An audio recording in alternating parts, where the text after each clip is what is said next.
Hello everyone, welcome back to a mini vlog. আজকে সকালে উঠতে উঠতে ওই 8টা সাড়ে 8টা বেজেই গেছিলো।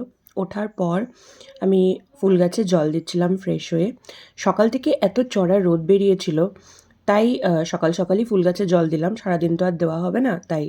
তারপরে একটু চা প্রিপেয়ার করছিলাম। এখানে আদা তেজপাতা দিয়ে লাল চা প্রিপেয়ার করছিলাম। সকালের প্রথম কাপ চাটা আমি রেড টি প্রেফার করি। তারপরে বেড ফেড ক্লিন করে চান করে আজকে পুজো দেওয়ার ডিউটিটাও আমারই ছিল।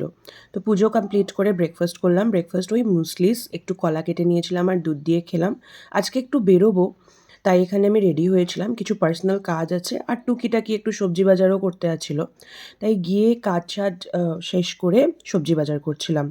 এই যে ছোট ছোট আলুগুলো দেখছেন না, এগুলোকে আসামে গুটি আলু বলে। ভাজা খেতে না খুব দারুণ লাগে। তারপরে একটু লোকাল ডিম কিনলাম এই দাদুটার থেকে। আর তারপরে এত গরম পড়েছিল, একটু সুগার ক্যান জুস খেলাম। বাড়ি এসে তারপরে লাঞ্চ করলাম। লাঞ্চ একদম সিম্পল ছিল, আলু ভাজা, ডাল, পাঁপড় ভাজা, সাথে একটু দই ছিল।